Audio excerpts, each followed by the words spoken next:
Spiderman brand new ഡേയുടെ കാസ്റ്റിൽ, അതായത് നമ്മൾ ഇതുവരെ കണ്ട ടോം ഹോളണ്ടിൻ്റെ സ്പൈഡർമാൻ ഉണ്ടല്ലോ, ആ സിനിമകളിലെ ഓൾമോസ്റ്റ് എല്ലാ കാസ്റ്റും ഈ ഒരു സിനിമയിൽ കാണും.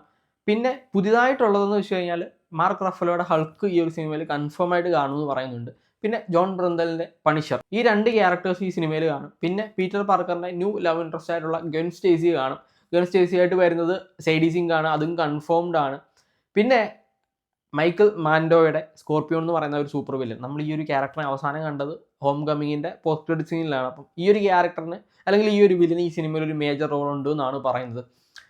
പിന്നെ നമ്മൾ വെയിറ്റ് ചെയ്തിരിക്കുന്ന സ്പൈഡർമാൻ വേഴ്സസ് ഹൾക്ക് ഫൈറ്റ് ഈ സിനിമയിൽ കാണും. സ്പൈഡർമാൻ വേഴ്സസ് പണിഷർ ആ ഒരു ഫൈറ്റ് ഈ സിനിമയിൽ കാണും. അതായത് ഈ സിനിമ തുടങ്ങിക്കഴിഞ്ഞാൽ ഇവർ തമ്മിൽ അങ്ങോട്ടും ഇങ്ങോട്ടും ഒരു കൂട്ടേടി ഉണ്ടാവും. അതായത് ആക്ച്വൽ വില്ലൻ ആരാണെന്ന് അറിയാണ്ട് ഇവർ അങ്ങോട്ടും ഇങ്ങോട്ടുള്ളൊരു ഫൈറ്റ് ഉണ്ട്. അത് കഴിഞ്ഞിട്ടാണ് ഇവർ കോമൺ ആയിട്ട് വേറൊരു വില്ലൻ ഉണ്ടെന്ന് മനസ്സിലാക്കുന്നത്. അപ്പം ആ ഒരു സംഭവങ്ങളൊക്കെ ഈ ഒരു സിനിമയിൽ കാണും എന്നാണ് പറയുന്നത്. പിന്നെ ഡെയർ ഡെവിൾ വരും എന്ന ഒരു റൂമറുണ്ട്, അത് കൺഫേം ആയിട്ടില്ല.